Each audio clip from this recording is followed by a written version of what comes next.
माया क्या है और क्यों ये लोगों में इतनी बढ़ती जा रही है। हर किसी को किसी न किसी वस्तु की माया घेरे रहती है। किसी को जीवन की माया होती है, किसी को पैसे की, किसी को अपनी संपत्ति की और किसी को अपने बच्चे, किसी को अपनी बीवी की माया होती है। यह माया क्या है और क्यों इतनी प्रबल है, क्यों यह दिन पे दिन बढ़ती जाती है। जैसे एक बच्चा जन्म लेता है, जब वह बड़ा होता है तो उस पर वह माया का असर बहुत ही ज़्यादा हो जाता है। वह दुनिया भर के रिश्ते, दोस्त, मित्र के माया में फंसता चला जाता है। दोस्तों, आज की इस वीडियो में मैं आपको माया के बारे में बताऊंगा, जो एक प्राचीन कथा भगवान कृष्ण और देवर्षि नारद के बीच में घटी एक कथा के अनुसार आप लोगों को मैं यह बताऊंगा कि किस तरीके से भगवान कृष्ण ने देवर्षि नारद के अंदर उत्पन्न हो रही माया का नाश किया। चलिए दोस्तों, इस प्राचीन कथा को प्रारंभ करते हैं। यह जो कथा है यह द्वापर युग की है, जब भगवान विष्णु ने अपना अवतार ले लिया था और महाभारत ख़त्म करने के बाद वह अब अपने राज्य में द्वारकापुरी में निवास कर रहे थे। उसी समय की बात है जब एक दिन नारद ऋषि घूमते घूमते बैकुंठ धाम पहुँचे। वहाँ पे उन्होंने भगवान विष्णु को नहीं देखा, सिर्फ वहाँ माँ लक्ष्मी ही अपने वास्तविक रूप में विराजमान थी। यह सब देखकर उनको बहुत ही ज़्यादा दुख हुआ, क्योंकि वह भगवान विष्णु के परम भक्त माने जाते हैं। तो उन्होंने माता लक्ष्मी माता से संवाद किया कि भगवान विष्णु क्यों नहीं यहाँ बैकुंठ धाम में आके निवास कर रहे हैं। तब माता लक्ष्मी ने उनसे कहा कि वह अपनी माया के लिए कार्य कर रहे हैं। तो उन्होंने पूछा कि यह माया क्या है और इसको कैसे जाना जाता है। तब माता लक्ष्मी ने कहा कि आप अपने पिता ब्रह्मा जी के पास जाइए और उन्हीं से इस विषय में उनसे जानकारी लीजिए। तब भगवान नारद ब्रह्मा जी के पास पहुँचे और उनसे इस विषय में जानना चाहा, पर भगवान ब्रह्मा ने नारद ऋषि से कहा कि उनके पास कोई इसके लिए जानकारी नहीं है और वह इस विषय में कुछ नहीं बता पाएंगे। फिर उन्होंने कहा कि आप कैलाश जाइए, जहाँ पे भगवान भोलेनाथ का निवास है, आप वहीं पे जाइए और उन्हीं से माया के बारे में जानने की कोशिश कीजिए। फिर भगवान नारद कैलाश की तरफ प्रस्थान करते हैं और कैलाश पहुंच जाते हैं, जहां पे माता पार्वती और भगवान शिव एक साथ विराजमान थे। तो नारद ऋषि उन लोगों को प्रणाम करते हैं और माया के बारे में जानने के लिए अपनी इच्छा बताते हैं। जब भगवान भोले शंकर कहते हैं कि आप सीधा द्वारका जाइए, जहाँ पे भगवान कृष्ण अपने रूप में विराजमान है। इसके बाद प्रणाम करके देवर्षि नारद सीधा द्वारका पहुँचते हैं। द्वारका पहुँचने के बाद उनका भगवान कृष्ण बहुत ही ज़ोरों शोरों से स्वागत करते हैं। स्वागत करने के बाद भगवान कृष्ण उनसे बात करते हैं और पूछते हैं कि देवर्षि, यहाँ आने का कारण बताइए, किस वजह से आप यहाँ पे प्रस्थान किया आपने हमारे इस नगरी में। तब देवर्षि नारद बोलते हैं कि प्रभु, मुझे एक आपसे प्रश्न करना है, आप ही उसका सही उत्तर दे सकते हैं। तब भगवान कृष्ण ने पूछा कि पूछिए, क्या बात है, क्या आपका प्रश्न है। तब देवर्षि नारद ने पूछा कि प्रभु, ये माया क्या है और यह क्यों इतनी प्रबल है, क्यों लोगों में यह बढ़ती जा रही है। किसी को जीने की माया है, किसी को अपने बीवी बच्चों की माया है, किसी को राज्य की माया है, किसी को अपने शासन की माया है, किसी को गरीबी की माया है, किसी को अमीरी की माया है। आखिर यह माया क्या है। तब इस पे कृष्ण बोलते हैं कि ठीक है देवर्षि, हम चलिए थोड़ा एक भ्रमण पे चलते हैं और आपको मैं बताऊंगा कि माया क्या होती है। चलते चलते भगवान कृष्ण उनको सीधा मरुस्थल में ले जाते हैं। तब देवर्षि नारद बोलते हैं, प्रभु, आप इस मरुस्थल में मुझे क्यों लेके आए हैं। तो फिर कृष्ण भगवान बोलते हैं कि चलिए मैं अभी बताता हूँ कि माया क्या होती है। चलते चलते कुछ समय और बीत जाता है और दोनों को बहुत ज़्यादा प्यास लग जाती है। तब भगवान कृष्ण देवर्षि नारद को एक पेड़ की छाया में बिठाते हैं और कहते हैं कि देवर्षि थोड़ी देर तक यहीं पे हम विश्राम करते हैं। विश्राम करते करते आधा पहर बीत जाता है तो देवर्षि नारद बहुत ही ज़्यादा विचलित होते हैं और पूछते हैं कि प्रभु अब तो बता दीजिए, इतना समय हो गया आप मुझे इस मरुस्थल में यूं ही चला रहे हैं, ना यहाँ पे कुछ खाने के लिए कोई फल है ना पीने के लिए पानी है। तब भगवान कृष्ण कहते हैं कि ये आपने बहुत ही अच्छी बात कही देवर्षि, मुझे बहुत ही ज़्यादा प्यास लगी है, मैं यही पेड़ के किनारे आपका इंतज़ार करता हूँ। आप इस मरुस्थल में मुझे पानी ढूंढ कर लाइए। अब मैं आगे चलने की मेरी बिल्कुल भी इच्छा नहीं है, आपको पानी लाना ही होगा। इस पर देवर्षि कहते हैं ठीक है प्रभु, जैसी आपकी इच्छा, मैं जाता हूँ पानी लेने।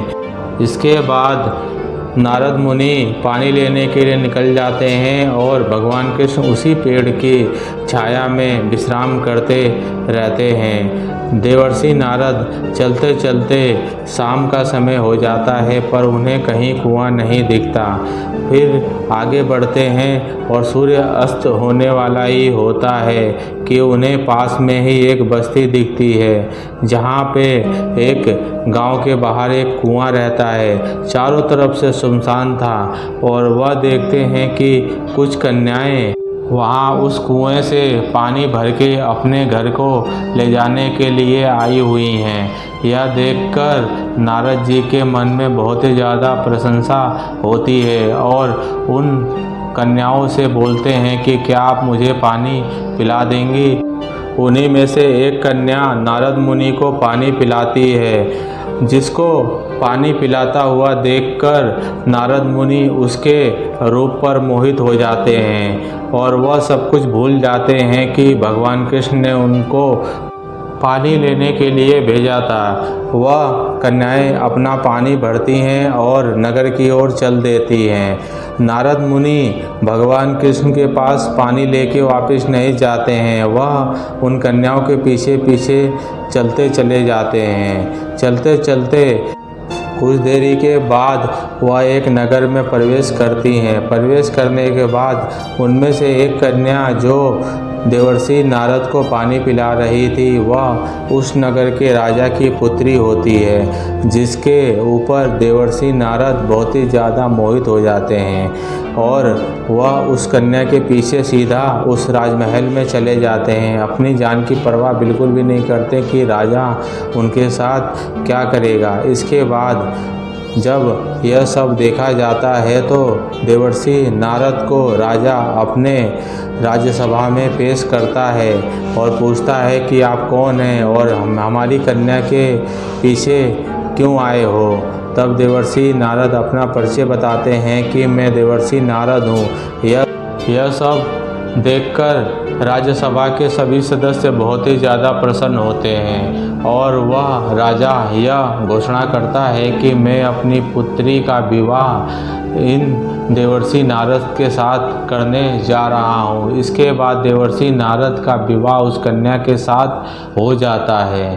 नारद मुनि उस कन्या के साथ घर जवाई बनकर उस राजमहल में अपना निवास बनाकर उस कन्या के साथ सभी सुखों को भोगने लगते हैं। भोगते भोगते कई वर्ष बीत जाते हैं। इस दौरान नारद मुनि के 4 पुत्र होते हैं। पुत्र भी लगभग 7 से 8 साल बड़े हो जाते हैं और नारद मुनि को किसी भी दुख का सामना नहीं करना पड़ता। सारे शौक और सारी चीज़ें वहाँ पे उपस्थित थी जो एक राजा अपने दैनिक जीवन में भोगता है।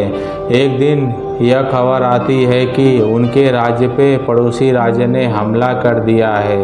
यह देखकर वह राजा बहुत ही ज़्यादा भयभीत हो जाता है।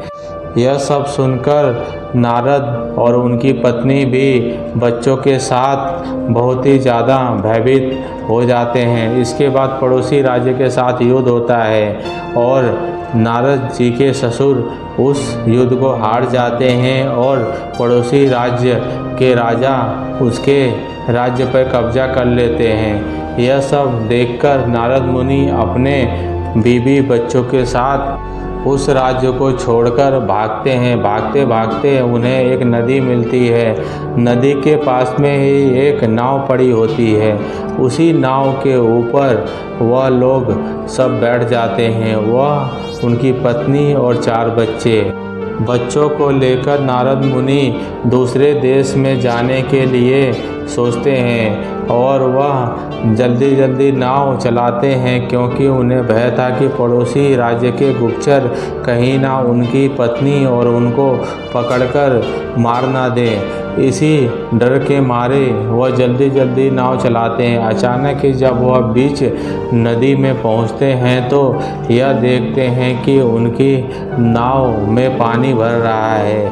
यह सब देख के उनके 4 बच्चे, नारद और उनकी पत्नी बहुत ही ज़्यादा भयभीत हो जाते हैं। धीरे धीरे देखते ही देखते उस नाव में पूरा पानी भर जाता है। भरने के बाद वह नाव डूबने लग जाती है। डूबते डूबते देवर्षि नारद के मन में यह ख्याल आता है कि हम लोग सभी कूदकर इस नाव से बाहर निकल जाएंगे तो हम लोग बच जाएंगे, पर ऐसा नहीं होता। उनकी बीवी बच्चे सब उस नदी के बीच में डूबने लगते हैं। देखते ही देखते उनकी पत्नी और 4 पुत्र उस नदी की बीच मझधार में डूब जाते हैं। यह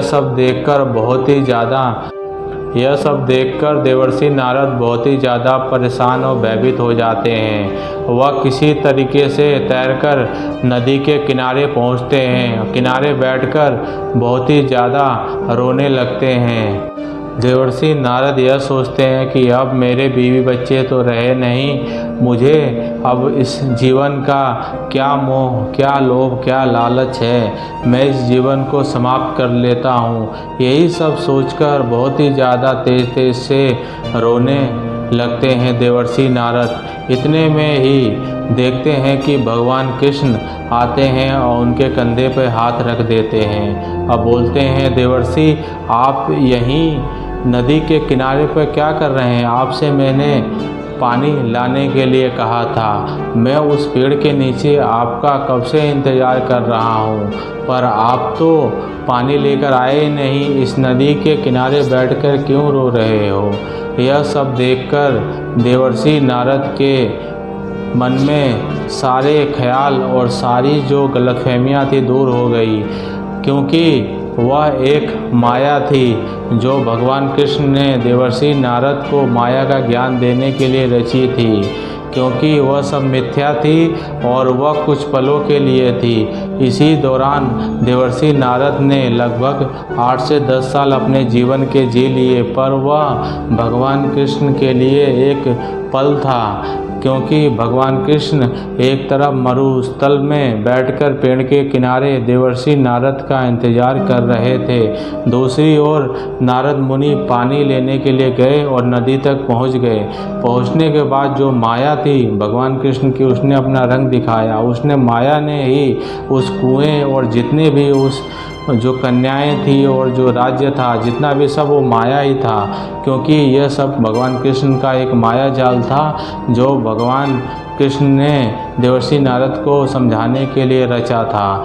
यह देखकर देवर्षि नारद ने भगवान कृष्ण के पैर पकड़ लिए और बोला, प्रभु मैं समझ गया कि माया क्या है। माया एक ऐसी चीज़ है जिसको समझ पाना बहुत ही ज़्यादा नामुमकिन है। दोस्तों, यह जो कहानी थी पौराणिक कथा से ली गई थी, नारद पुराण से। दोस्तों, यह जानकारी और कहानी आपको कैसी लगी मुझे कमेंट बॉक्स में कमेंट करके बताएं। मेरे चैनल को सब्सक्राइब करें और दोस्तों, वीडियो को अगर लाइक शेयर नहीं किया तो प्लीज़ लाइक शेयर करें। धन्यवाद।